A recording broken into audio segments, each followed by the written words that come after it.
Muito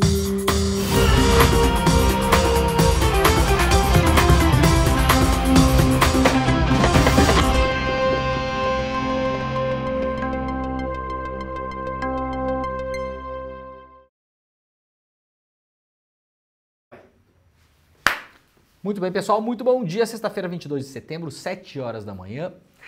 Estamos começando o Despertas de hoje. Tudo bem com vocês por aí? Tudo bem que já está no nosso chat? Muito bem-vinda, muito bem-vindo. Muito obrigado pela companhia de sempre. Este programa vai ao ar todos os dias às 7 horas da manhã, ao vivo, vocês sabem, de segunda a sexta-feira.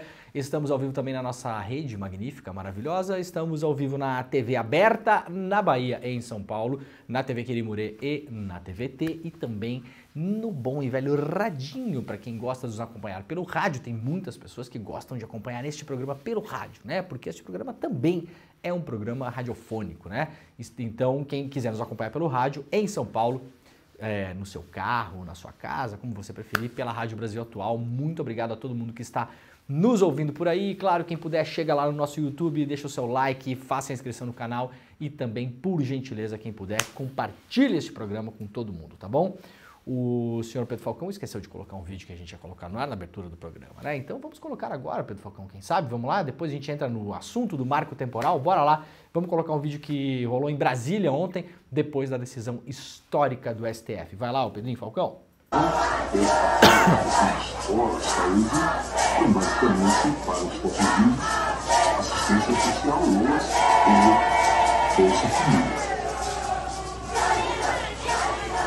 Ontem esse tópico trouxe essa consideração sobre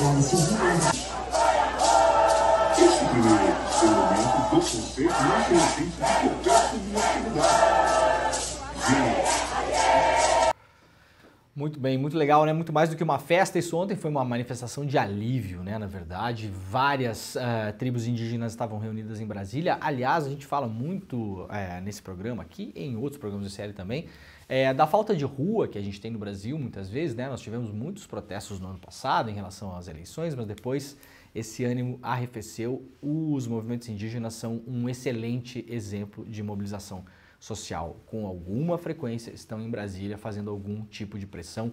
Ontem, o fim da votação no Supremo Tribunal Federal em relação ao famigerado marco temporal que dizia que as comunidades indígenas quilombolas tradicionais só poderiam lutar pela terra se estivessem nela até 1988. Uma tese completamente absurda que foi derrotada, 7-2, a gente sabe quem são os dois que ficaram do lado errado da história, não vamos falar o nome dos dois ministros aqui, porque vocês conhecem, vocês sabem, né? Estarão sempre do lado errado da história. Então, finalmente, o STF acabou com essa discussão que vinha se arrastando aí já há uns bons anos, né? Inclusive, em termos de política interna lá do STF, muita gente apurou, né, nos últimos anos e acredita-se que o STF não colocou isso em pauta nos anos Bolsonaro porque sabia que a tensão seria muito, muito, muito pior. Essa é uma das grandes vantagens da gente ter um governo, né, eleito, um governo de esquerda no Brasil, né, com todos os problemas, né, que o nosso governo, que a nossa geringonça brasileira tem aí, né, todas as associações que tem que fazer. A gente vive hoje basicamente num governo Lula-Lira, já falei várias vezes para vocês aqui, já explicamos o motivo, inclusive, pelo qual vivemos nesse governo. As pressões do início do ano do Lira e do Congresso, do Centrão, em cima do governo federal, empurraram as negociações para esse canto. É o ponto em que estamos. Vocês podem não gostar, eu, por exemplo, não gosto, acho que a solução seria outra, né? Qual seria a solução? Bom, uma solução seria radicalizar o governo, por exemplo, que é o que fez o Bolsonaro. Já falei várias vezes aqui, Bolsonaro radicalizou o governo, colocou lá os Weintraub, né, os Olavista, tudo, o Ernesto Araújo, a Damares, o Pazuello, né? Uma coisa que não se pode falar é que o Bolsonaro não tentou de fato aplicar as coisas que prometeu durante a campanha. Ele radicalizou o governo à direita, né? O governo que nós temos agora teria essa opção. Claro que foi eleito dentro de uma coalizão que, vamos lembrar, nós temos o Alckmin como vice, né? Camarada Alckmin, que se transformou em camarada Alckmin nos últimos tempos, né? Então temos aí, claro, uma composição muito diferente do governo. Então, o dado de fato, para todo mundo saber onde é que a gente está pisando, nós temos hoje uma coalizão Lula-Lira. O Brasil está andando assim hoje, né? Então, mas de todo modo temos um governo que olha para essas coisas e que se fosse durante o governo Bolsonaro, vocês sabem que o Bolsonaro ia falar sobre o marco temporal 24 horas por dia, ia mobilizar a base dele, os ministros dele iam fazer pressão, a ministra da Agricultura dele ia fazer pressão em relação a isso, aquela coisa toda. Agora a coisa foi finalmente resolvida no STF. Ontem um sinal de alívio, né, de muita gente que estava lutando para que isso não passasse no STF e de fato não passou. Eu mostrei, aliás, no programa de ontem, quem não assistiu o programa de ontem, assista. Aliás, essa semana fizemos excelentes programas, vou sugerir aqui, né? No programa de ontem a gente mostrou uma reportagem da Folha de São Paulo mostrando a devastação que aconteceu desde os anos 80 até agora nos territórios em volta das áreas demarcadas. Então, como eu já falei ontem, vou repetir hoje, o Brasil, não está fazendo nenhum favor às comunidades indígenas em relação à demarcação de terra. São elas, de fato, que são as grandes guardiãs da floresta, porque ontem nós vimos nos mapas, de 88 até 2000, as áreas que estão demarcadas, elas praticamente não sofreram alteração na floresta. São áreas até hoje protegidas e em volta delas nós vimos a desertificação e a destruição dos biomas, porque, claro, ali é o jogo do vale tudo, do tudo tá liberado, né? Então é uma notícia boa para o Brasil, é uma notícia boa para o mundo, inclusive, e agora a gente tem que andar com as demarcações, porque há várias demarcações paradas aí. Já nesse primeiro semestre, o atual governo Lula fez várias demarcações importantes que estavam paradas, agora a gente tem que esperar para ver se as demais andarão. E esperamos também que os conflitos por terra tenham um momento de paz relativa, né? Porque agora essa história está pacificada, pelo menos no Supremo Tribunal Federal. É claro que vai ter contraofensiva, aliás, já está tendo. Olha aqui, ó. Bancada ruralista reage à decisão do STF sobre o marco temporal e ameaça obstruir votações no Congresso. Isso aqui, matéria lá do jornal Valor Econômico. O presidente da Frente Parlamentar da Agropecuária, o Pedro Lupion, prometeu dificultar as próximas votações de interesse do governo no Congresso em relação aos resultados do julgamento do Supremo Tribunal Federal de ontem, que rejeitou a tese do marco temporal. Segundo Lupion, a bancada ruralista vai mostrar força que possui no legislativo. O intuito do grupo, segundo ele, é fazer obstrução até conseguir avançar com propostas para reverter a decisão judicial desta quinta-feira. Isso aqui vai ser uma briga de longo prazo, tá, gente? Não vai ser resolvida rápida, não. Rápido, no caso, né, o Pedro Falcão. Entre as propostas prioritárias da bancada ruralista está o projeto de lei que trata do marco temporal, cuja análise está mais avançada no Congresso. O texto já passou pela Câmara e deve ser votado na Comissão de Constituição e Justiça do Senado na próxima semana. Mas o marco temporal não foi rejeitado pelo STF? Foi rejeitado pelo STF, né? Considerado, inclusive, inconstitucional. Agora a Câmara vai tentar aprovar um projeto de lei para fazer do marco temporal uma lei. O que acontece, né? Pode passar? Pode passar. Mas e se cair no STF? O STF eventualmente vai analisar o caso de novo e vai falar, não, essa lei que vocês acabaram de passar é inconstitucional, nós já debatemos sobre isso aqui. Então agora a gente vai ver um jogo de forças entre a bancada ruralista que eventualmente pode parar no STF de novo. Então essa discussão não acabou ontem. Ontem foi um capítulo importantíssimo, mas ela não terminou ainda. Há ainda duas propostas de emenda à Constituição, uma na Câmara e outra no Senado, para incluir a tese do marco temporal na Constituição e prever indenizações prévias para os casos de desapropriação de demarcações de terras. Ou seja, se eventualmente foi o cara lá roubou uma terra indígena, agora para desapropriar, o cara vai receber uma grana, né? Então, assim, você paga uma indenização para ladrão, é basicamente isso, né, o Pedro Falcão? O cara vai lá, o cara rouba a sua casa, toma a sua casa, daí você vai lá e fala, não, peraí, essa casa é minha. Aí o cara fala, não, essa casa, você estava aqui nessa casa em 1988? Aí tu fala, não, mas onde o senhor estava? Ah, eu estava ali na rua porque você me expulsou da minha casa. Aí o cara fala, não, então a casa é minha. Essa é a tese que os caras estão defendendo. Eu achei que era o PT que ia tirar as pessoas da casa, ia ter que dividir a Tu casa. achou que era o comunismo que ia tirar as pessoas da casa? Achei. Pois é, não é. Quem está tirando as pessoas da casa é a frente dos ruralistas, né? E aí, agora estão tentando promover, e isso está em debate no STF também, indenização para essas pessoas. O Pedro Falcão, lembra, você não era nascido ainda, eu também não, né? Mas quando a escravidão foi abolida no Brasil, nós também indenizamos os donos de escravos. Veja que coisa, né? A história se repete, né, o Pedro Falcão? Né? A história se repete.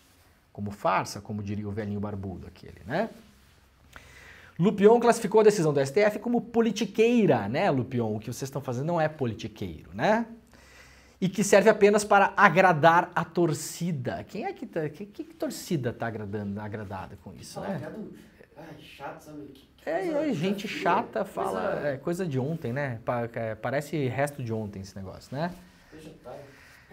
Coisa de otário. 7h11, ela fala otário já? Não, já dá para falar. Sexta-feira, sextou, né? Não tem como a gente aceitar de forma passiva esta questão. É uma afronta, diz o Lupion. Quem faz parte da FPA tem que ter coragem de fazer o enfrentamento. Tentamos conversar, não funcionou. Agora vamos reagir mostrando a força que o Congresso tem. Ameaçou ele ontem em conversa com jornalistas. Não consigo crer que essa decisão tenha sido justa, muito menos pensando na sociedade brasileira. Não, Lupion, não foi pensando na sociedade brasileira. Se o senhor quer morrer fritado pelo sol, o senhor vai lá falar com o Elon Musk e pede para ele construir um foguete para o senhor e mandar o senhor para lá sozinho, tá bom? Isso aqui vai contra tudo o que está acontecendo no mundo. Contra tudo. Isso aqui interessa somente aos interesses das pessoas que pagaram e continuam pagando pela sua campanha política e pela dos seus colegas ruralistas aí na Câmara e no Senado, tá bom? As pessoas ainda acham, Pedro Falcão, que a gente é um bando de otário. Tá bom? O bom desse programa é que a gente ajuda as pessoas a entenderem o que está rolando, né? Então, ontem eu mostrei aqui os mapas mostrando que, de interesse da sociedade brasileira, estão as áreas demarcadas que mantêm a floresta em pé. Isso aí é indiscutível. A gente viu os mapas ontem aqui. Quem não viu o programa, assista. Nós vimos as fotos de satélite de 88 até 2020 para entender quem de fato está mantendo a floresta em pé. Então, o que o senhor Lupion faz aqui não tem nada a ver pensando na sociedade brasileira. Tem a ver pensando na sociedade dos sócios ali, das parcerias dele. Foi uma decisão muito mais publicitária, diz ele, uma tentativa de ser simpático para o atual governo do que pensando na realidade dos brasileiros, do campo e dos produtores rurais. Coitados, né, Pedro Falcão? Ai, ai. Se você tiver que comprar um apetrecho para o seu trabalho hoje, Pedro Falcão, você tem dinheiro no BNDES barato para pegar lá, para comprar? Não tem, né? Pois é, os grandes produtores rurais têm. Se o senhor tiver que comprar um carro hoje, você tem lá uma barbadinha para comprar? Não tem. Os caras têm. Você paga 3% de imposto por ano? Não. Pois é, os caras pagam. Se você, por acaso, sair daqui com o seu computador debaixo do braço e perder o seu computador, tem algum seguro do governo que vai te devolver o computador? Não. Pois é, o produtor rural, se perder a safra, tem seguro do Estado. Então vamos parar com essa bobajada que o agro leva o Brasil nas costas, tá bom? O agro é super importante no mundo todo. Ninguém está falando que não é aqui, ninguém está dizendo para parar de ter agro, tá? Não vamos partir desse raciocínio idiota que não faz sentido nenhum, tá? Ninguém está falando isso. O agro é importante no Brasil, nos Estados Unidos, na França, na Itália, na China, em qualquer lugar, né? Afinal de contas, é terra, né? É de onde vem o alimento, né? Não foi o grande produtor lá do Mato Grosso que inventou a laranja, né? Vocês sabem disso, né? Não foi. Aliás, quem inventou as coisas que essas pessoas plantam no Brasil em geral foi a Embrapa, que é pública, para início de história, né? Quem inventou, entre aspas, né? Então vamos parar com essa bobajada de que leva o Brasil nas costas. O Brasil é uma mãe para o agro, né? O Brasil é um imenso fazendão, né? Historicamente, né? Madeira, cana-de-açúcar, café, tabaco, imenso fazendão. Não vamos parar com essa bobajada que de prejudicado os senhores não têm nada. Muito antes, pelo contrário. tá bom? Tem muita gente boa no agro que tem consciência que está fazendo a coisa certa. Agora, tem uma galera que eu vou te contar, né?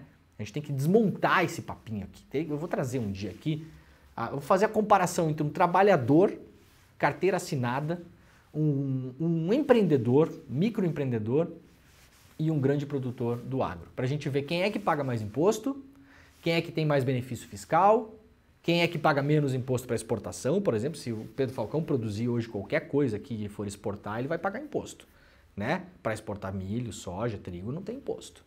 Por quê? Isso beneficia o Brasil em que medida? A gente viu essa semana aqui o problema que a gente está tendo com os cítricos no Brasil, a laranja, né? Por causa da emergência climática, né? Está aumentando o preço. Para exportar laranja, não se paga um centavo de imposto. Eu vou fazer essa comparação um dia aqui para ver quem é que carrega quem nas costas, para a gente acabar de uma vez por todas com essa bobajada. Né? O Congresso está vinculado à decisão do STF, não está vinculado, diz o Lupion, seja um PL ou uma PEC se forem aprovados e ele se sobrepõe à decisão da Justiça, diz ele aqui. Isso não é verdade. A gente não pode aceitar o STF reescrever o que está escrito na Constituição, isso é mentira também. A Constituição não fala absolutamente nada em relação ao marco temporal. Zero. Zero. Não há uma linha na Constituição brasileira que diga que não se pode brigar por terra no Brasil se você não estava nela depois de 1988. Isso é uma fantasia. Isso é uma criação de gente perversa, de gente ruim, que não está olhando para os interesses do Brasil e do mundo, está olhando para os próprios interesses. Muito antes, pelo contrário. Né? Agora, se eles tentarem passar essa PEC ou esse PL, o STF ainda pode ir para cima e falar, não, isso aqui é inconstitucional. Inclusive já foi discutido e já está decidido. Agora a gente vai ver uma guerra em relação a isso, né? Qual é a grande vantagem do governo Lula-Lira, né? Não gostamos, mas vamos falar qual é a grande vantagem? Isso aqui tem uma chance hoje muito baixa de ter um apoio em massa do Congresso, porque as coisas estão pacificadas, né? O Centrão ganhou um monte de coisa lá, ministério, vai ir Caixa Econômica e não sei o quê, e agência reguladora, e estatal, e isso e aquilo, né? Ministério do Esporte, e aí foi indo, se alargando, conseguiu a sua beira ali. Então hoje a chance que temos, imaginamos, né, porque a gente nunca sabe o dia de amanhã, é que isso não tenha força necessária no Congresso para virar uma discussão séria. Né? Ao menos esse é o acordo, né? A não ser que o acordo a gente descubra daqui um mês, dois, que a gente entrou com a bunda e o Lira vai entrar com o pé. O que não é de se duvidar também. Vamos ver como é que a coisa vai andar, né? Muito bem, olha, ontem uma notícia de final de noite, né? Morreu a Valesca, campeã olímpica com a seleção brasileira aos 43 anos. Morreu na noite dessa quinta-feira a ex-jogadora de vôlei Valesca Oliveira, uma das maiores esportistas da seleção brasileira de vôlei.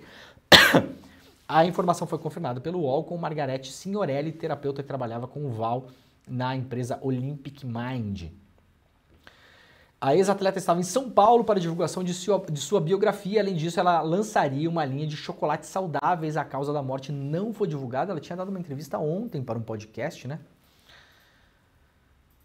Val, como era conhecida, tinha 43 anos e faturou o ouro olímpico em Pequim em 2008. Antes, ela fez parte do elenco brasileiro que foi bronze em Sydney em 2000. Então, vai aqui o nosso carinho, né, para a família e para os amigos, né? A causa da morte não foi divulgada, foi uma surpresa ontem, até começou a rolar no Twitter e tinha um tom de boato, ninguém sabia muito bem, mas depois de fato foi confirmado, lamentavelmente, né? Olha, pessoal, para quem não viu a livraria Saraiva, uma livraria histórica do Brasil, clássica, né? Histórica pelo menos no pós-modernismo da livraria de shopping, né? Mas é uma livraria super conhecida, né? Fechou todas as livrarias físicas, demitiu toda a equipe e funcionará apenas como site. A Saraiva demitiu nesta quarta-feira todos os funcionários de suas lojas físicas e passará a operar apenas como site de e-commerce, disseram fontes à coluna. Quem traz isso pra gente aqui é a coluna Capital, assinada por Renan Sete, lá no jornal O Globo. O corte parece ser o desfecho melancólico de uma marca centenária que já foi a maior rede de livrarias do Brasil, mas sucumbiu à crise de um modelo que apostava em mega stores e na venda de eletrônicos. A informação sobre os cortes foi inicialmente publicada pelo site especializado Publish News e confirmado, portanto, pela coluna. A Saraiva vinha fechando lojas em ritmo acelerado nos últimos meses. Desde meados de junho foram pelo menos 30 lojas e mantinha apenas 5 livrarias abertas. Essas unidades ficam em São Paulo, 4 delas, e uma em Campo Grande. Ao fechar as lojas físicas, a Saraiva praticamente deixa de existir, uma vez que seu e-commerce tem desempenho financeiro irrisório. No segundo trimestre, a receita das lojas físicas foi de 7,2 milhões, enquanto o e-commerce vendeu apenas 128 mil reais ao longo de 3 meses, ou seja, apenas 1,4 mil por dia. É claro que eu imagino que os caras vão investir nesse e-commerce para tentar fazer alguma coisa, né, muito maior do que isso. Não está claro quantos funcionários estão sendo demitidos, de acordo com denúncias feitas pela ex-conselheira fiscal Francine Bruscato, que renunciou ao cargo esta semana. A companhia não vinha pagando verbas rescisórias de trabalhadores demitidos com o fechamento das lojas. A demissão em massa ocorre às vésperas de uma assembleia em que será votada uma mudança societária no negócio, convertendo ações preferenciais em ações ordinárias. A operação vai mudar o controle da Saraiva, hoje nas mãos da família fundadora, e ocorre após a conversão de dívida em participações ter elevado o número de ações preferenciais para além do limite previsto na lei das SA. Isso aqui vai dar muito pano para manga, né? Faltou dizer aqui o nome da família controladora, né? Afinal de contas, parece que tem um negócio esquisito nesse negócio, então é importante que a gente saiba para ficar de olho, e espero que isso gere investigação também e que os trabalhadores sejam pagos antes de mais nada. Pessoal, rapidamente aqui um papo sobre o Desenrola, né? Veja o que o consumidor precisa fazer para renegociar as dívidas. Eu tenho falado do Desenrola aqui. Aliás, eu falo mais do Desenrola aqui do que o Lula. Eu quero falar isso aqui, não é, Pedro Falcão? Eu falo mais do programa Desenrola do que o Haddad, né? E falo porque eu acho que esse programa é um programa super importante e tem tido pouca visibilidade, né? E é para as pessoas basicamente renegociar dívidas. Desenrola, veja o que fazer então. Novas fases do programa, criado pelo governo federal para renegociação de dívidas, estão previstas para as próximas semanas. Poderão ser renegociadas dívidas bancárias e não bancárias, como, por exemplo, conta de luz, água e telefone. Então, atenção se você está devendo luz, água, telefone e está devendo no banco também, seja empréstimo, seja cartão de crédito. Você pode renegociar essas dívidas esticando o prazo para pagamento, parcelando a dívida e reduzindo o valor total da dívida, tá bom? Importante, presta atenção nisso.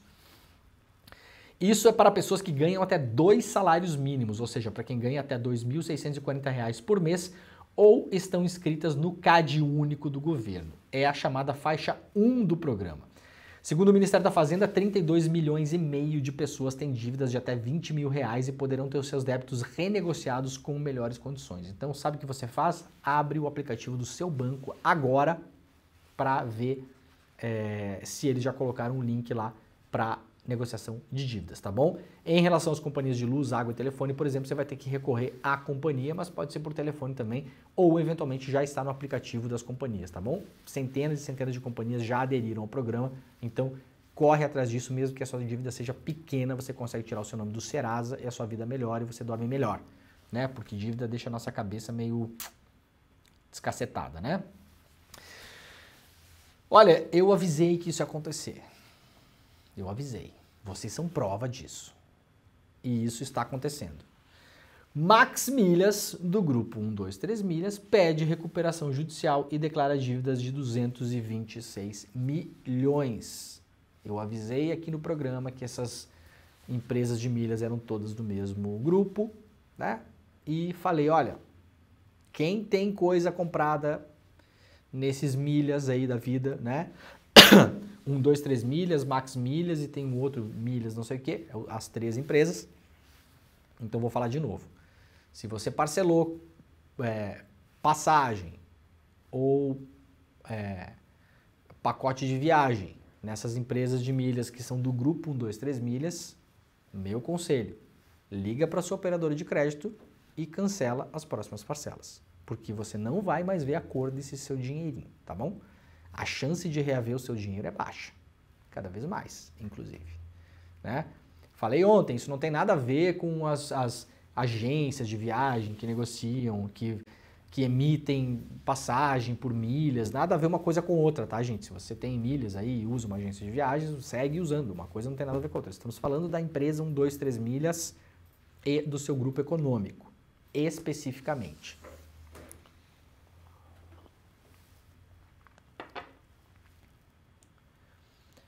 A Max Milhas, que pertence ao grupo 123 Milhas, entrou com pedido de recuperação judicial nesta quinta-feira em Minas Gerais, declarando dívida de 226 milhões de reais. Segundo a empresa, a ação deve-se aos efeitos do mercado de agências de turismo online decorrentes da reestruturação do 123 Milhas.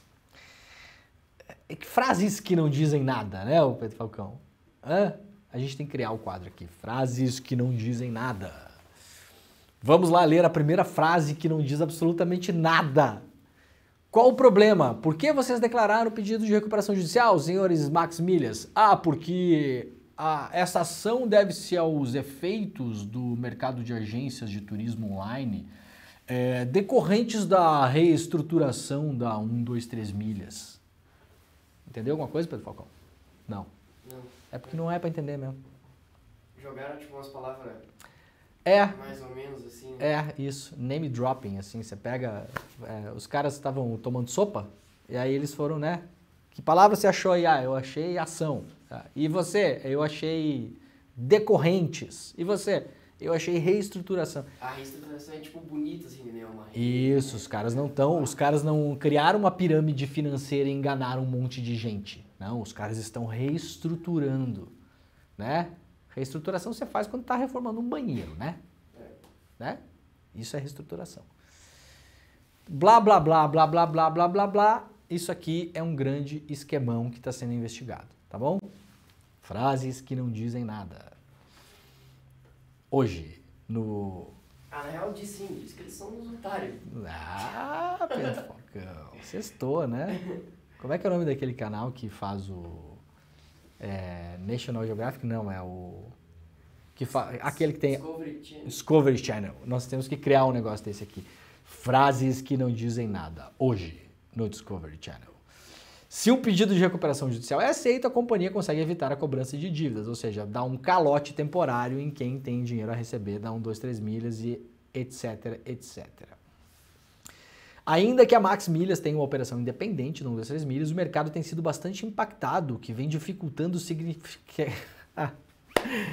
Frases que não dizem nada. O mercado tem sido bastante impactado. Que mercado, cara? Vocês venderam um monte de promessa de passagem aérea que vocês não conseguiram comprar. Não é mercado, isso é gestão da empresa de vocês. Né? Para onde que foram os lucros que a empresa deu nos últimos anos? Queria saber, tem 2 sócios a empresa. Né? Por acaso, será que está em alguns lugares aí fora do Brasil? Será? Já congelaram os bens dessa gente toda aí? Essa galera tá andando a pé? Hein? Será? Ai, cara, por favor. 123 Milhas entrou com ação de recuperação judicial também em agosto, né? Dívidas da 123 Milhas, 2,3 bi. 2,3 bi. Ai, me dói o zóio de ter que ler isso aqui, ó. Com o pedido de aditamento da Max Milhas seja deferido, o valor da causa da 123 Milhas será retificado. E aí vira 2,5 bi. Tá bom? Porque o mercado, porque reestruturação, porque bababá, porque bababá. Frases que não dizem nada. Justiça atende Bradesco, libera perícia em e-mails e adverte Americanas. Segue a guerra entre Bradesco e lojas americanas. A gente já leu várias notícias sobre isso aqui, né? O Bradesco foi um dos bancos que tomou o calote das Americanas, porque a Americanas fez uma fraude de balanço, uma fraude fiscal, uma fraude dentro da sua tesouraria, mentiu para o mercado. Até agora nada aconteceu com ninguém lá dentro, né? Terminou a CPI das Americanas, não foi pedida a quebra de sigilo bancário, telefônico ou telemático de nenhum dos ex-controladores. Passaram ilesos, Lehman, Teles e Sicupira. Ter dinheiro é bom, né? Ter dinheiro é bom demais, né? Reestruturação, porque reestruturação, né? Uma inconsistência contábil, né? Frases que não dizem nada. Hoje, no Desperta ICL, uma inconsistência contábil de quanto? 45 bi. Sabe, a gente está tão acostumado a contar dinheiro, né, o Pedrinho, que nem viu. Como que eles vão contar tanto dinheiro? Como que faz para contar de... Bi não dá para contar assim, né? Bilhão, acho que não dá pra O Bolsonaro criou a nota de R$200 para facilitar, porque daí com a nota de R$200 tu faz assim 5 vezes já dá milão, ó. Milão, viu? Contou? Mas daí precisa Pedrinho tá, Vários Milão, né? Pedrinho tá emocionado com o Grêmio ontem ainda. Aliás, um beijo pro William De Luca, né? O William De Luca. Um beijo pra você, né? Palmeirense. Palmeirense. 1-0. Ai, o Grêmio chutou uma vez pro gol e a bola entrou, Pedro Falcão. A Justiça de São Paulo atendeu o pedido do Bradesco que autorizou a retomada da perícia em e-mails do alto comando das Americanas. A juíza Andréa Galhardo Palma, de São Paulo, se não me engano, essa vara, né? ainda fez advertências a Americanas. Ela rejeitou o pedido das Americanas, que apontava como suspeita a consultoria Kroll para a perícia em e-mails do alto comando da varejista e advertiu a companhia contra novas tentativas de suspensão. O pedido foi feito em uma ação de produção antecipada de provas do Bradesco, que é o maior credor das Americanas, né? Tomou o maior calote por enquanto aí. Bom, a gente vai seguir acompanhando isso aqui, eu não vou ler detalhes, né? Mas basicamente aí o Bradesco e as Americanas estão brigando porque o Bradesco quer ter acesso aos e-mails da alta cúpula lá das Americanas para tentar entender o que aconteceu de fato ali dentro, né? E tentar entender quem são os responsáveis. Aliás, já pediram a quebra de sigilo telefônico do Lehman? Não. Vão pedir? Não vão pedir também, né? Bloquearam alguma coisa do Beto Sicupira? Bloquearam? Não bloquearam nada, né? Ah, tá, só para saber. Tá bom, vamos seguir aqui.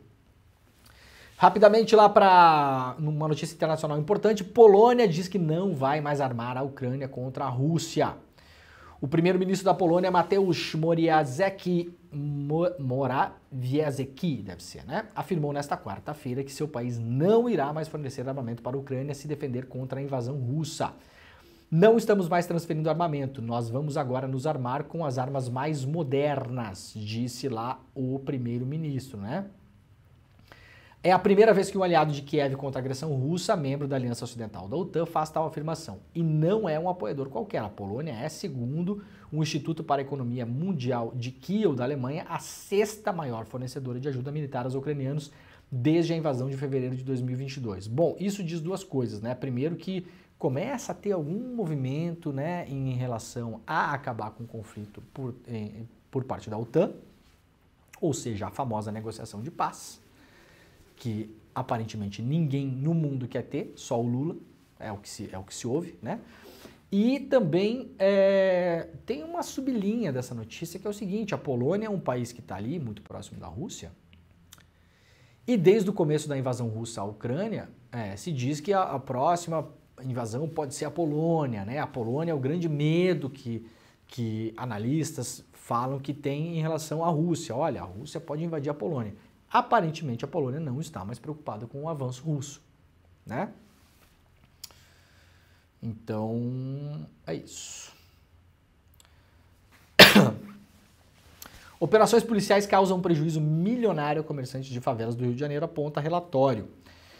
Matéria legal para vocês lerem lá da Folha, assinada pelo Yuri Eiras, excelente repórter. Aliás, mais da metade dos estabelecimentos comerciais das favelas da Vila Cruzeiro, na Penha e Mandela da Pedra, em Manguinhos, no Rio de Janeiro, precisou fechar as portas ao menos um dia por conta das operações policiais entre 2001 e 2022. O dado é parte do relatório Favelas na Mira do Tiro, Impacto da Guerra às Drogas na Economia dos Territórios, produzido pelo Centro de Estudos de Segurança e Cidadania. Entre os donos de comércio, 51% disseram que foram obrigados a fechar temporariamente as lojas nos dias de ações policiais. Na Vila Cruzeiro, os comerciantes fecharam as portas em média uma vez durante o ano. Na Mandela da Pedra, a média foi 2 vezes no ano. Procurada para comentar os dados do relatório, a Polícia Militar do Rio de Janeiro, como sempre, não respondeu. Eu queria ver se comerciantes do Leblon, de Ipanema, de Copacabana tivessem que toda hora fechar o comércio porque a polícia está botando o carro na rua para trocar tiro. Eu queria ver o tamanho da gritaria que seria esse negócio, né? Porque quando mexe com o bolso as pessoas sentem, né? Gente, vamos lá então. Ó, ontem saiu uma reportagem importante. É uma reportagem, mas é quase um relato pessoal também. E eu decidi trazer aqui porque é uma repórter de confiança, né? Isso conta muito nesse tipo de matéria que vocês vão ler aqui, porque é um tipo de matéria que não tem documento, que não tem gravação, que não tem nada, então é uma coisa que a gente tem que confiar, não é qualquer pessoa que pode falar isso e a gente vai trazer informação para vocês aqui. Então não é qualquer pessoa, Maria Cristina Fernandes é uma jornalista, tem uma carreira sólida, é muito conhecida, né? E tem reputação para que a gente traga a matéria dela aqui, leia a matéria, obviamente sempre com o nosso senso crítico, eu vou fazer um reparo à reportagem, e vou fazer um reparo ao título. O título não deve ser da Maria Cristina Fernandes, geralmente é decidido por editores, né? Eu acho que esse título está errado, mas tudo bem. Depois a gente faz o título aqui que eu acho que deveria ser o título dessa matéria, tá? Vamos lá. Na reunião em que Garnier quem é? Garnier, ex-comandante da Marinha, almirante, o cara que, segundo o tenente-coronel Cid, compactuou com o golpe de Estado que seria proposto para o Bolsonaro. O Bolsonaro chegou lá, falou para o comando da Marinha do Exército Aeronáutico, tô com mais ideia aqui. Que ideia o senhor tem, Jair? Tô com uma ideia aqui de anular a eleição. Que mais, senhor Jair? Prender umas pessoas também. Vamos prender uma gente aí. Vamos prender o Lula, vamos prender o Xandão, vamos prender uns jornalistas. O que vocês acham? O Garnier, que era comandante da Marinha, almirante, segundo o Mauro Cid, falou em depoimento para a Polícia Federal, o comandante da Marinha, na época, falou, legal, gostei, vamos embora. Tá bom? Esse é o contexto da parada toda. Então vamos de novo. Na reunião em que Garnier aderiu ao golpe, comandante do Exército ameaçou prender Bolsonaro. Depois eu vou dizer porque que eu acho que essa manchete não é boa, tá? Vamos lá. Em delação do tenente-coronel Mauro Cid, jogou luz sobre o personagem que melhor ilustra a cooptação promovida pelo ex-presidente Jair Bolsonaro nas Forças Armadas. Quando foi alçado ao comando da Marinha, o almirante Almir Garnier nunca havia comandado nenhuma das esquadras da Marinha no Brasil, a do Rio e a da Bahia. Já havia passado pelo comando do 2º Distrito Naval, que fica em Salvador, mas pelas esquadras, cujo comando sempre foi uma pré-condição informal. Foi assim, já devedor do presidente Jair Bolsonaro, ou seja, a Maria Cristina está dizendo assim, esse cara aqui não era um cara top da Marinha, então ele assumiu um cargo que em tese não deveria ter assumido. Então isso foi uma escolha do Bolsonaro. Então, em tese, o Garnier já entra ali com uma dívida, tipo assim, obrigado Bolsonaro, você me colocou nessa boquinha aqui, eu nem esperava, né? Porque eu não passei pelas fases que tradicionalmente os almirantes passam para chegar para comandar a Marinha, tá bom? Então foi assim que ele assumiu o posto. Jair Bolsonaro bancara sua indicação a despeito de ele não integrar o topo da lista. Para demonstrar lealdade, em 2021 protagonizou um exercício extemporâneo dos fuzileiros navais em Formosa, em Goiás. E finalmente, em 2022, virou conselheiro de Bolsonaro. O ex-presidente ligava para o Garnier em toda a encruzilhada em que se encontrava no seu governo. Garnier havia chegado aonde jamais imaginara.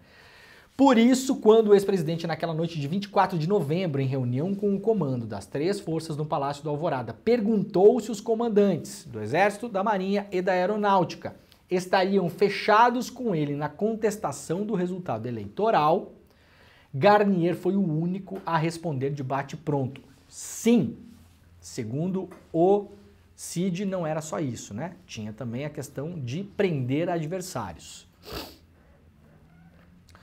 O brigadeiro Carlos Batista da Aeronáutica, segundo a apuração da Maria Cristina Fernandes, ficou calado, tá bom?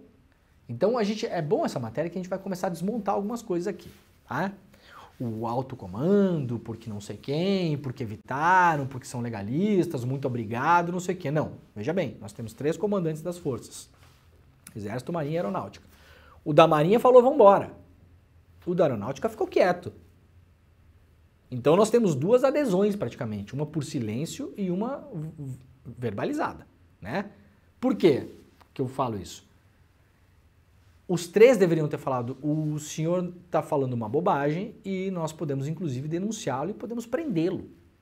Vocês imaginam se um cara chega para você, ô Pedro Falcão, presidente da República, se o Bolsonaro, em vez de declarar que queria ali dar um golpe militar e prender adversários, declarasse que estava pensando em cometer um assassinato, né?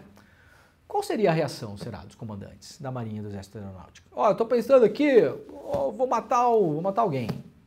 Os caras iam falar o quê? Não, acho que não é uma boa ideia, viu, presidente? Não, melhor não. ou teria o dever e a obrigação de denunciá-lo e eventualmente de prendê-lo? Bom, estamos falando aqui de um presidente que foi lá e falou, eu estou pensando em cometer alguns crimes aqui, meus camaradas, né? Anular a eleição e prender umas pessoas aí. De novo, a Marinha falou ok, e é a Marinha, tá, pessoal? Não é essa história que a gente vai ver do Múcio daqui a pouco, aqui, o ministro da Defesa do governo Lula, dizer, não, a Marinha não aderiu. Peraí, a Marinha é o seu comandante, o ministro. O senhor tem que fazer um datafolha com a Marinha para saber se a Marinha aderiu? Aí, se todo mundo na Marinha tiver uma pessoa ali que fala que não é uma boa ideia, então a Marinha não aderiu? Peraí, o senhor tá fazendo a gente de otário, tá demais já isso aqui, tá bom? Quem é a Marinha? A Marinha é o seu comandante. Quem é que diz pra Marinha, vai pra cá, vai pra lá, faz isso, faz aquilo? Ou o comandante existe pra quê? Pra ficar tomando picolé? Pra que serve um comandante de força? Quem é o exército? O exército é o seu comandante. Há forças ali dentro que discordam? Bom, há milhares de pessoas no exército, na marinha e na aeronáutica. Tem gente que gosta de chupar picolé, tem gente que não gosta, tem vegetariano, tem pessoa que come carne, né? Tem gente que apoia golpe de Estado, tem gente que não apoia, tem gente que entrou ali por um objetivo A, B, C, Y, Z, tem gente que torce pro Grêmio, tem gente que torce pro Palmeiras, e daí? Nós estamos falando da cabeça que comanda a tropa. Então não tem esse papo de que o Garnier... A gente vai chegar no absurdo de ouvir do ministro do governo Lula, o senhor José Múcio, que a opinião do comandante da Marinha é uma opinião pessoal e isolada do CPF do cara. Por favor. Por favor. Como eu sempre falo, a gente acorda cedo aqui. Tá? Não tem bobo aqui nesse programa, não. Essa história não vai passar. O senhor pode falar o que o senhor quiser, óbvio. E aqui a gente vai falar o que a gente quer também. Isso é papo pra otário, tá bom? É o mesmo que a gente pegar o presidente da República, o senhor Bolsonaro, e falar, não, isso é uma opinião isolada do Bolsonaro. Da pessoa física do Bolsonaro. Não, é o presidente da República. O chefe das Forças Armadas falando com o comandante da Marinha que está falando, vambora. Não é opinião isolada de absolutamente coisa nenhuma. Então o brigadeiro ficou calado. O almirante falou, vambora, né? E segundo a apuração da Maria Cristina, o comandante do Exército, o general Freire Gomes, né, enfrentou o Bolsonaro. Ele não apenas disse a Bolsonaro que o Exército não compactuava, então aqui quem está falando? O comandante do Exército. O que ele está falando? O Exército não compactua. Então que engraçado, né, o Múcio? Olha só que coisa curiosa. Quando é o comandante do Exército falando que ele não compactua, é o Exército que não compactua, né? Quando é o comandante da Marinha falando que está disposto a um golpe, é a pessoa física que está falando, não é a Marinha. Então, pera lá, a gente tem que jogar esse jogo com as mesmas regras. Senão a gente está aqui de palhaço. E a gente não está aqui de palhaço. E segundo a apuração aqui, o Freire Gomes falou para o Bolsonaro, se o senhor for em frente com isso, serei obrigado a prendê-lo. Frase do comandante do Exército. E aí, aqui tem o pulo do gato. Não é exatamente porque setores das Forças Armadas não tenham querido dar o golpe. É porque não havia condições de fazê-lo. Nós estamos falando isso desde o ano passado. E não é setores das Forças Armadas, era a cabeça das Forças Armadas. Um ficou quieto e um falou, vambora. O outro se opôs e aparentemente falou essa frase forte. Se o senhor fizer isso, eu vou ter que mandar prendê-lo. Não há registro dessa frase e dessa reunião. Então nós estamos confiando na apuração da repórter. Freire Gomes sabia que os comandantes do Sul, Fernando Soares, do Sudeste, Tomás Paiva, do Leste, André Novaes e do Nordeste, o Richard Nunes, não apoiariam o golpe. Além disso, os americanos, civis e militares, já haviam dado fartas demonstrações de que não apoiariam. 6 comitivas desembarcaram no Brasil ao longo de 2022 com esta missão. Então, vamos lá, eu vou fazer uma correção aqui que parece boba, mas ela é super importante. Então, o comandante do Exército falou, não, e se o senhor falar nisso aí, eu vou te mandar prender, tá bom? Nossa, que forte isso, né? Qual era o grande problema? Não é que a galera não queria dar um golpe de Estado. Não é isso. Não é porque esses caras aqui, esses comandantes aqui, são os heróis da democracia. Não. É porque não havia condições objetivas para o golpe ou prosperar ou se manter. Qual a grande condição objetiva para um golpe prosperar e se manter na América Latina? Pessoas que estão acompanhando este programa, sexta-feira de manhã, o apoio dos Estados Unidos. Isso a história nos ensina. Não haverá golpe na América Latina em nenhum país se não houver apoio dos Estados Unidos. E pelo contrário, se os Estados Unidos se movimentarem em uma direção diferente, como se movimentaram no ano passado, foi aprovada moção no Senado pelo Bernie Sanders, teve comitiva que visitou o Brasil, teve comitiva brasileira visitando vários congressistas americanos. Os Estados Unidos se movimentou para o outro lado, falou para os militares brasileiros, não se metam nas eleições. Falou, inclusive, mais, se vocês se meterem nas eleições no Brasil, nós vamos cortar a cooperação militar dos Estados Unidos com o Brasil. Por que isso é importante? Uma palavra, mamata. Os militares brasileiros, em sua grande maioria do alto escalão, são grandes mamateiros, nós sabemos disso. E eles contam muito com essas viagens internacionais, leva família, leva esposa e filho, papagaio, cachorro, e ganha jeton e não sei o que, ganha um dinheiro a mais, e aquela coisa toda. Então os caras também pensaram, poxa, a gente vai perder o apoio, não tem apoio para dar golpe. Como é que a gente vai governar essa bagaça? E a gente vai perder essa mamata, esses negócios de viajar, e de transferência de tecnologia, e de dinheiro que entra, e de dinheiro que sai. Sim, tem isso também, tá? Então não é exatamente que setores das Forças Armadas não queriam dar um golpe, é porque não havia condições de fazê-lo, né? Os comandantes não apoiariam. Aí tem um problema aqui no texto. Eu vou fazer uma correção que eu acho que deveria ter sido feita no texto. Além disso, os americanos já haviam dado fartas demonstrações de que não apoiariam. Não é além disso, é por isso. Porque o além disso dá a impressão que esses caras aqui, esses comandantes, não aderiram ao golpe por idealismo democrático. E eu duvido disso. Mas eu duvido muito disso. Aliás, o Richard Nunes foi o principal militar junto com o Walter Braga Neto na intervenção do Rio de Janeiro. Isso aqui não é uma gente que está descolada da realidade do Braga Neto, que era vice do Bolsonaro. E que fez várias falas golpistas, inclusive no ano passado, no Cercadinho. Já mostramos várias aqui, inclusive, né? Então não é além disso, é justamente por isso que essas pessoas não entraram nessa aventura. É um detalhe importante, né? O quê? Muito bem. Eu só queria te lembrar que já que tu falou do Múcio? Já vou botar ele aí. Já vamos com o Múcio. Tem um vídeo que a gente vai mostrar aqui do ministro da Defesa. Um amigo que esteve com Garnier, diz aqui a repórter, um mês depois dessa reunião, numa sala da Marinha, já o encontrou a paisana com a barba por fazer, indisposto a participar da cerimônia de transmissão do cargo. Bom, aqui aí a coisa vai para outros lados, né? Então vamos lá para o suco desse negócio? É forte dizer que ameaçou prender o Bolsonaro, sim, mas isso aqui dá a impressão de que por uma ideologia democrática o exército segurou a democracia brasileira na unha e impediu o Bolsonaro de dar um golpe de Estado. E isso é falso. O golpe só não prosperou por uma série de motivos, entre eles a mobilização da sociedade civil que foi para a rua, que se mobilizou, os vários movimentos sociais, vários jornalistas que se posicionaram, fizeram matéria, mostraram, expuseram, se arriscaram, vários colegas, né? E também porque não havia condições para se manter um golpe no Brasil, porque os Estados Unidos falaram que não ia rolar.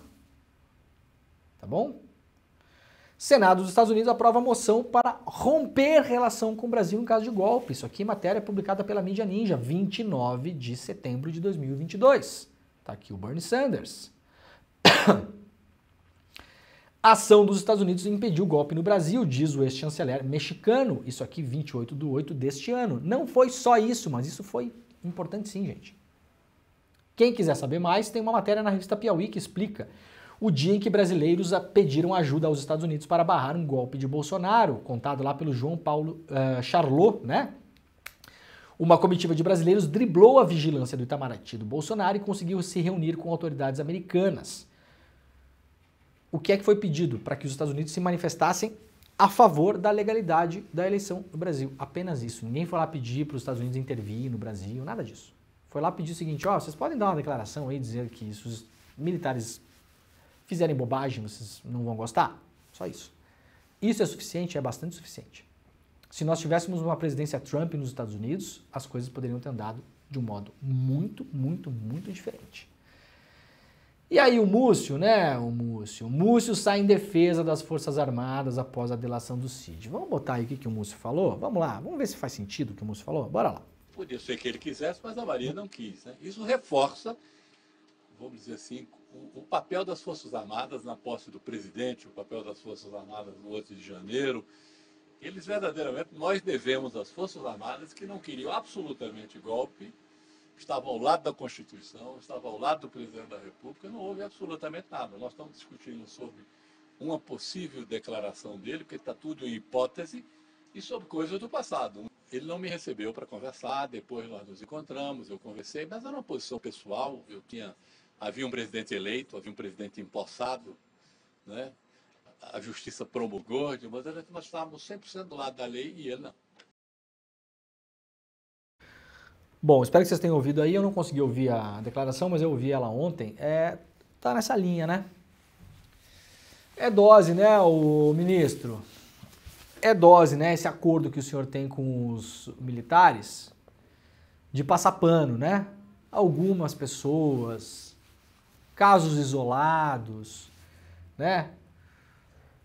É dose, né? 6 generais do alto comando do Exército consultados pela Folha afirmaram que não foi apresentado ao colegiado a consulta de Bolsonaro sobre um possível apoio de golpe. Isso aqui é matéria da Folha de hoje. Então aqui, pelo menos a primeira vez, eu acho, na história, que o alto comando não é uma eminência, né? Que ninguém sabe quem é. Aqui a Folha está dizendo o seguinte, nós da Folha fomos lá e falamos com 6 generais do alto comando.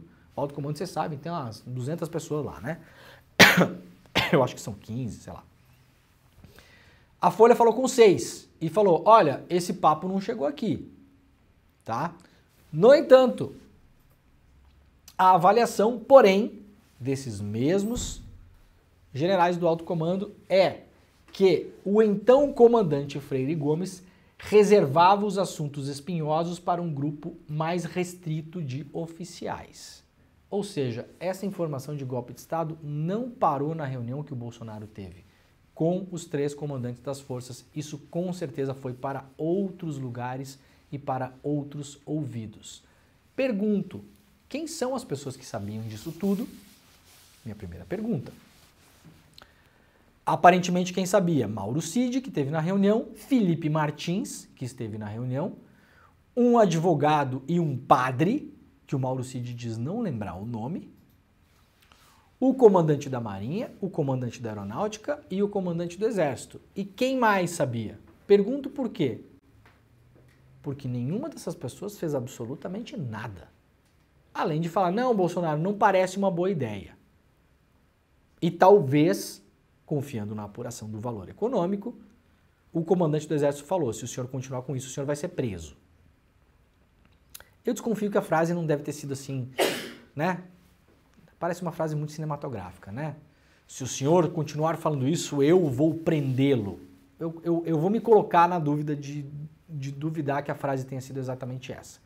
Posso imaginar que se o comandante do Exército, Freire Gomes, na época, falou alguma coisa para o Bolsonaro, pode ter sido algo como: esta ideia o senhor não pode levar adiante porque o senhor pode ser preso. É diferente de falar eu vou prendê-lo. Né? Eu acho que tem um certo grau de macheza exagerado nessa história, mas tudo bem. Essas pessoas não fizeram nada. Ouviram o Bolsonaro falar nisso, em prender adversários, em acabar com as eleições e não fizeram absolutamente nada. Isso precisa ser investigado do início ao fim.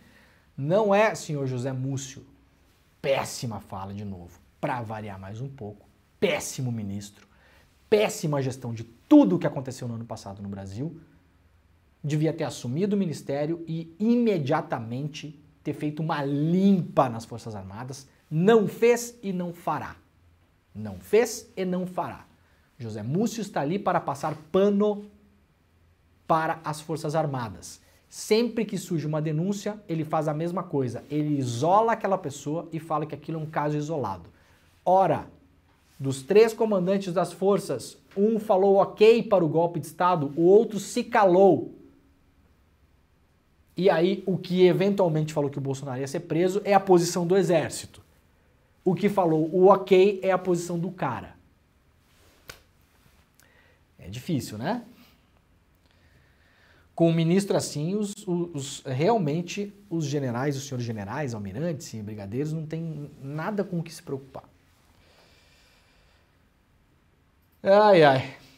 Muito bem, só para lembrar, vocês lembram do desfile ridículo que teve em Brasília em 2021, dos tanques de guerra? Lembram? Aquele desfile dos tanques de guerra, que tinha aqueles tanques fumaçando, aquela coisa toda. Só para lembrar, quem organizou aquilo foi o almirante Garnier, tá? Aquilo foi um desfile da Marinha que foi feito, eu sei que a gente não lembra das coisas, vou lembrar todo mundo aqui. Aquilo foi um desfile da Marinha que foi feito no dia em que a Câmara estava votando a proposta de emenda constitucional em relação ao voto impresso. Para a gente lembrar. Há um contexto todo em que coloca essa declaração do CID como tendo uma confiabilidade muito alta. Inclusive o Garnier fez outras coisas que não foi só isso, né? Tá bom? Tá compreendido? Tá compreendido, né? Muito bem.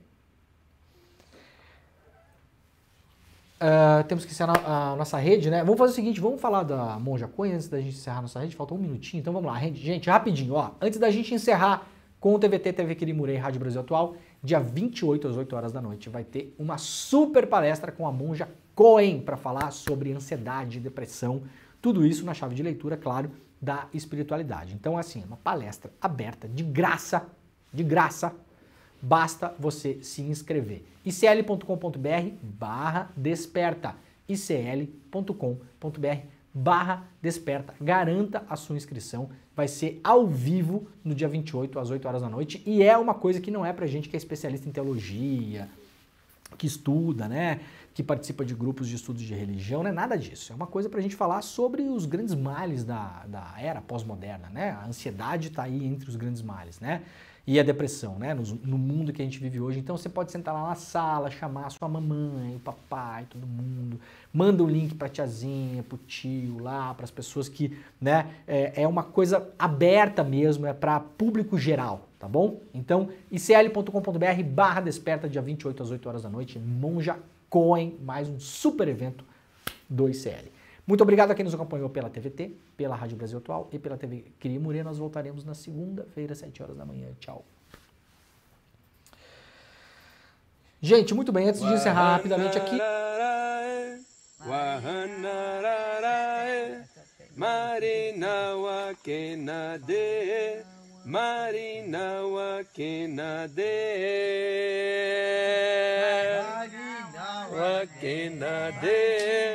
Marina Wakenade Tabarini Hezawezani Tabarini Hazawezani. Agora Hawanararae Hawanararae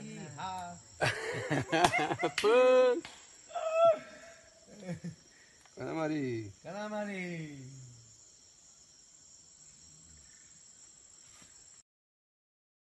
Monja Coen é uma missionária zen budista que, depois de viver 12 anos no Japão, voltou para o Brasil para espalhar seus ensinamentos. Ela já escreveu mais de 20 livros que venderam mais de 1 milhão de cópias e vai estar com o ICL no dia 28 de setembro para conversar sobre como vencer o estresse e a ansiedade. Um encontro imperdível e que, para você participar, é só clicar no link aqui em cima ou aqui embaixo e se inscrever gratuitamente.